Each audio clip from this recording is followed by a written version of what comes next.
Magandang araw mga kababayan. Pag-uusapan po natin itong bagong masamang plano na naman ni Bongbong Marcos. Abay, mukhang kargado po nung nagpa-meeting ito.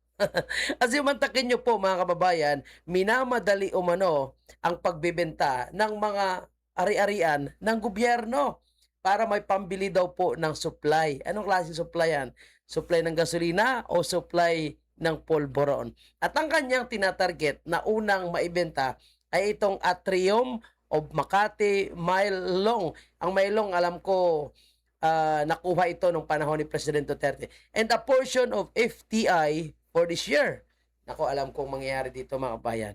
Oh, ibebenta na naman ito sa kanyang mga kaalyadong oligarko. Tapos, mapupunta na naman sa kanilang pamilya. Parang ano lang ito, parang nangyari di umano sa bintahan ng ginto. Habang tumatagal, hinahanap ng tao kung saan ba napunta ang ginto, sino yung nagbebenta, may mga lumalabas na teorya na sila din daw ang bumili ng mga ginto na pinalabas nila na ibinenta para may magagamit sa mga proyekto ng gobyerno. Mantakin mo mga kababayan natin, sa dami po ng ninakaw nila at mali-malitang pera na napunta sa kanilang mga kamay, kaya nilang bilhin actually yung mga ginto na yon. Okay, so ngayon mga kababayan po natin, ano na naman yung kagaguhan na naiisip ni Bongbong Marcos? Bakit kailangan magbenta ng ari-arian ng gobyerno? So patuloy lang mga kababayan po natin na talagang napakalaking sinungaling si Bongbong Marcos at si Claire Castro. Kasi kung tumataas yung ating ekonomiya, sinasabi nilang maganda ang performance ni Bongbong Marcos, ito, napakalaking ebidensya. Sa mga naghahanap ng ebidensya, ebidensya ito na nagpapatunay na lugmok ang gobyerno natin. Lalong nalugmok pa dahil sa krisis dulot ng gyera sa gitnang silangan. At huwag nilang sisihin ang gitnang silangan na dahil sa gyera, bagsak yung ating ekonomiya.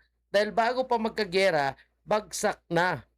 Simula nang umupo si Bongbong Marcos at ito ang kanilang ginagawa, binibenta yung mga ari-arian ng taong bayan. Dahil ang gobyerno ay ang taong bayan, so ibibenta nila yung pagmamayari ng gobyerno, edi ibinibenta nila yung pagmamayari ng taong bayan. Grabe, no?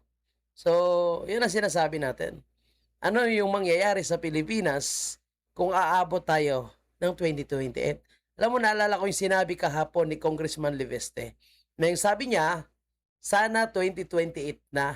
Kasi kung aabot pa tayo ng 2028, baka lalo tayong malulubog. Ang ibig niya sabihin, kung si Bongbong Marcos pa rin ang presidente ng ating bansa. Eh sinasabi po ng kanyang alipores na si John B. Crimolia, mga kababayan, na sinabi daw sa kanya ni Bongbong Marcos na yung pera daw na galing sa nakaw ay hindi mo pwedeng ipakain sa iyong pamilya. So ibig sabihin, yung mga pera na galing sa binentahan na pagmamayari ng gobyerno, yun pala ay pwede ipakain sa kanilang mga pamilya. O kung hindi naman sila yung nagnakaw, ito yung binigay sa kanila na mali-malitang pera. Sa bagay, no?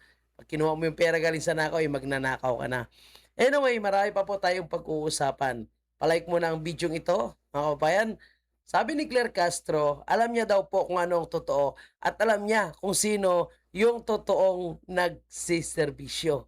Siyempre, alam mo talaga, Claire Castro, na si Vice President Sara lang ang tunay na nagsiservisyo. Dahil takot na takot kayo, hindi nyo kayang mamanipulate, hindi nyo kayang takutin. Sabi nga ni Pipi Sara, tatay niya nga hindi siya natatakot eh. Eh sa inyo pa kaya? Matatakot si Vice President Sara. At sa mga banta nyo na mga kaso, impeachment, nako po. No, walang takot na naramdaman si BP Sara. At sino ba yung nagsiservisyo?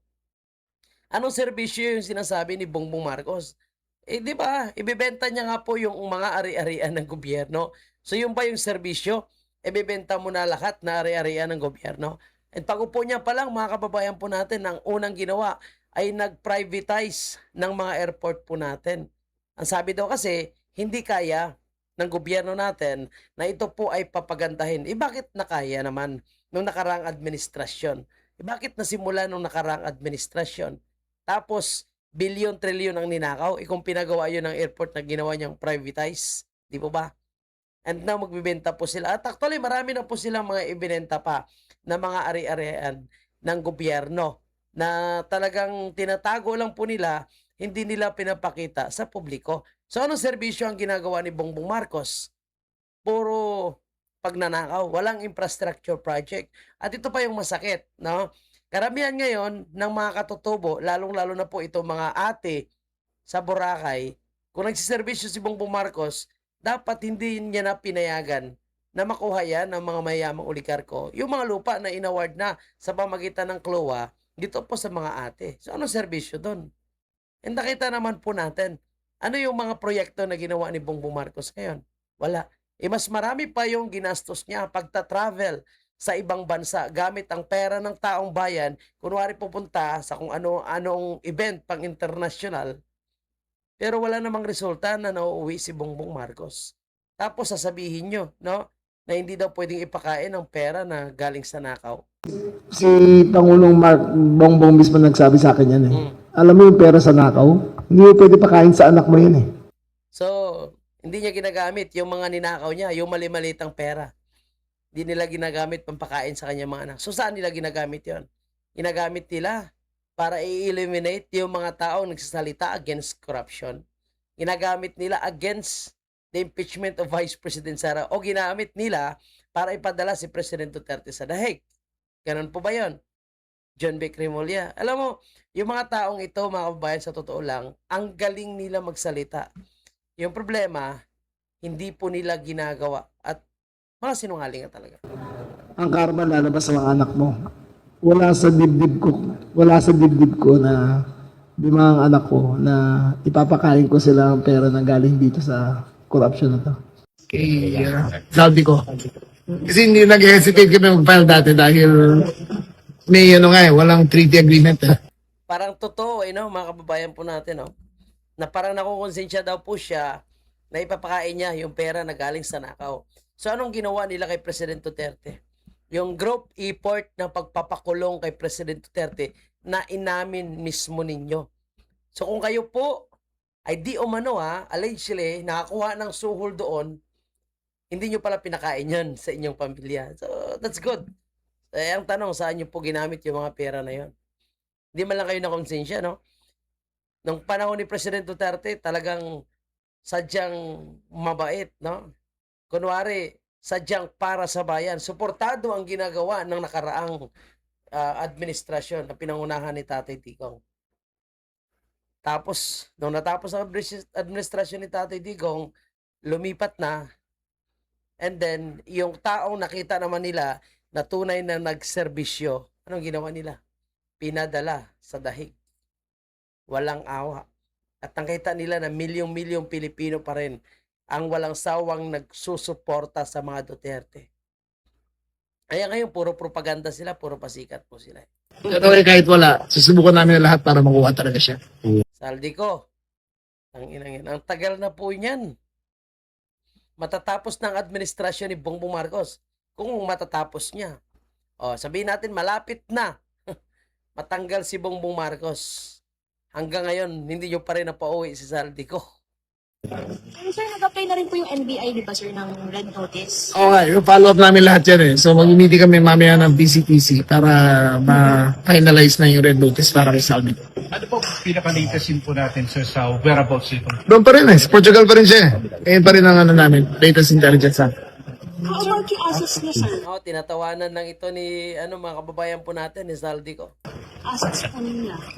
Ang assets niya frozen, yung Seabis Bay, yung Midas Casino, yung bahay niya sa Forbes. Dalawa yata bahay niya sa Forbes eh. Yung bahay niya sa Valle Verde, yung bahay niya sa Shangri-La.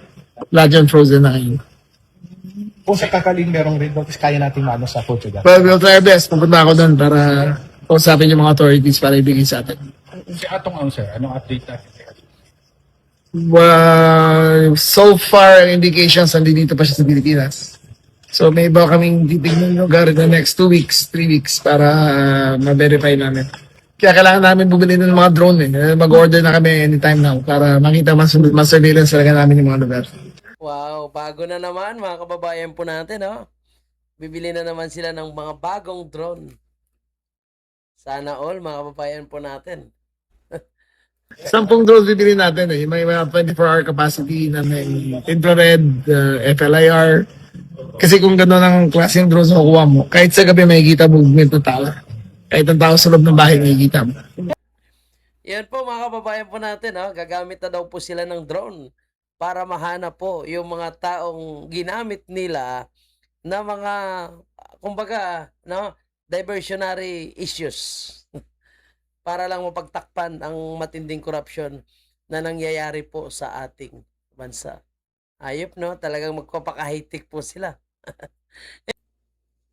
Mantakin nyo mga kababayan, kung patuloy ang mangyayari sa ating bansa at maibibenta na po yung mga ari-arian ng gobyerno, ano pa yung asset na may-ari ang gobyerno, ano pa yung pwedeng ipagmamalaki ng gobyerno ng Pilipinas kung sakaling sila po ay uutang sa mga karatig bansa natin o sa mga kaalyado nating bansa. Kasi unang-una binabasihan, hindi lang po yung ekonomiya natin eh. Ano bang mayroong pagmamay-ari ang gobyerno? Unang-una, yung reserve gold natin. Yung mga pagmamay-ari ng gobyerno, kasama dyan mga kababayan po natin. Pero sa halip mga kababayan, naunahin ang kalagayan ng mga Pilipino, itong si Bongbong Marcos kasi, nakikita natin mas inuuna pa yung pagbibida-bida at pagpupunta sa ibang bansa. Sinasabi nating pagbibida-bida, nasa gitna po tayo ng krisis ngayon. Nakita nyo naman kung gaano kataas ang crude at gasolina. Oo, reasonable yan. Kasi may giyera po sa ibang bansa. Pero yung sasabihin mo na normal lang yung nangyayari sa ating bansa, yan po ay pag-iisip ng isang abnormal. Sobrang sobrang taas ng bilihin, sobrang bilis ng pagtaas ng gasolina at krudo. So lahat apektado na. Tapos sabihin mong normal lang yung nangyayari sa ating bansa. Again, yung nagsasabi niyan is napakalaking abnormal, mga kababayan. Tapos ang dami mong kailangang pag-isipan, ang dami nyong kailangang pagmitingan ng mga aksyon, solusyon sa mga nangyayari po, hindi lang sa ating bansa, sa buong mundo, pero mas inuuna niya pa yung magpapaipal, yung pamumudmod ng ayuda. Nakita nyo naman, nag-iikot po siya, namumudmod ng ayuda. Tapos, sinasabi mo na bawal yung ipal, pero ikaw mismo nagpapaipal sa pamumudmod ng ayuda. So, ngayon mga kababayan, ano pang maaasahan po natin sa pag-upo ni Bongbong Marcos, sa pagpapatuloy na pamumuno ni Bongbong Marcos. Tapos, itong mga loyalista, mga tangalista, gusto pa nila na gawing prime minister itong si Bongbong Marcos. Ay nako, grabe talaga Grabe yung nangyayari sa ating bansa. Kaya, hindi na tayo magtaka kung patuloy po na gusto ng sambayan ng Pilipino na agad-agad na maging presidente itong si Vice President Sara. Ika nga, gusto natin na mag-2028 na. Kasi mukhang walang plano po na mag-resign si Bongbong Marcos. Mukhang gusto niya talaga ibibenta muna yung ari-arian ng Pilipinas bago niya iwanan. Aalis man siya, pero talagang lugmok na yung ating bansa. Tandaan natin mga kabayan, sabi ni VP Sara, managot ang dapat managot. Hindi ko matansya kung saan sila pupunta kung sakaling makaupo na si VP Sara. Kasi kung hindi to alis sa Pilipinas, kulungan yung bagsak ng pamilya ni Bongbong at ng kanyang kaalyado. Maraming salamat at paki-like, paki-share naman ng video natin. God bless po, mga kababayan.